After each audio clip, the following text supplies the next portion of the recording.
দ্বিতীয় পদটি প্রথম পদের সাথে সম্পর্কিত, একইভাবে তৃতীয় পদটির সাথে সম্পর্কিত বিকল্পটা। অর্থাৎ এটাকে বলা হচ্ছে, চ্যাপ্টারটার নাম হচ্ছে অ্যানালজি সেন্স টেস্ট।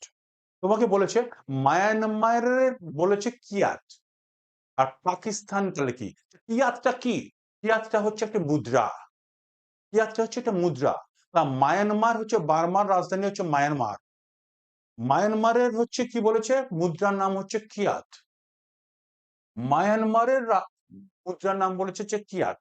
তাহলে পাকিস্তানের মুদ্রার নামটা কি?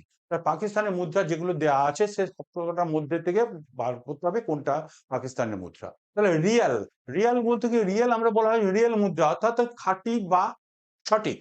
রিয়েলটা একটা কোনো দেশের মুদ্রা হতে পারে, রিয়েল মানে হচ্ছে সঠিক বা খাঁটি।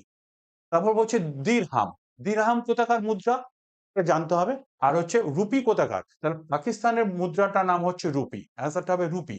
তাহলে দিরহাম আর দিনার এটা কোথাকার মুদ্রা তাহলে আসতে পারে, দিরহাম আর দিনার।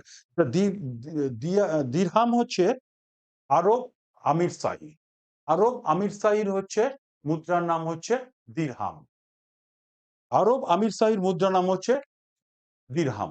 আর দিনার হচ্ছে কুয়েতের মুদ্রার নাম, দিনার হচ্ছে কুয়েতের মুদ্রার নাম। ঠিক আছে, তাহলে সবকটা মুদ্রার নামগুলোই বলে দেওয়া হলো। তাহলে পাকিস্তানের মুদ্রার নাম হচ্ছে রুপি।